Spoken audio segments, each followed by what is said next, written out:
Two new ferries for state-owned operator CalMac are still a long way off completion after a dispute over their construction became like a standoff at the OK Corral, MSPs have been told. The ferry operator and the Ferguson Marine shipyard that won the contract to build the vessels came to loggerheads, trade union convener Alex Logan said. Mr. Logan, the convener of the GMB union at the Port Glasgow yard, spoke as Ferguson bosses told a Holyrood committee that more than 4 years after the contract for the ships being signed they were still significantly less than half built. Tim Hare, the turnaround director of Ferguson Marine Engineering Limited, FMEL, added design elements of the boats have still not been approved by all parties. MSPs on the Rural Economy and Connectivity Committee have begun taking evidence as part of an inquiry into the work on the CalMac vessels, which are delayed and over budget. The Port Glasgow shipyard, which was formally taken into public ownership by the Scottish Government last year, was awarded the £97 million fixed-price contract to build the ships in 2015.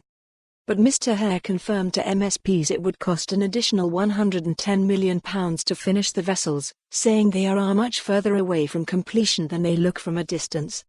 He told the committee the cost of simply scrapping the ships and starting again would not be dramatically different, but said due to the time this would take, Ferguson had decided to pursue the option of completing the vessels. While the first of the ferries is in the water, he said it was still a very long way off completion.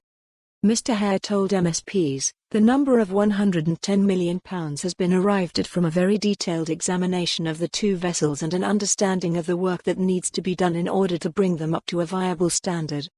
It is a very significant number, but it is a number that has been based on as rigorous an assessment as we've been able to carry out. It's one where I am confident we can deliver the two vessels for that amount. Tory MSP Peter Chapman demanded, how the heck do you get to £110 million, which is more than the original cost? It just seems incredible. He added, there are assets there and the final figure is now another £110 million.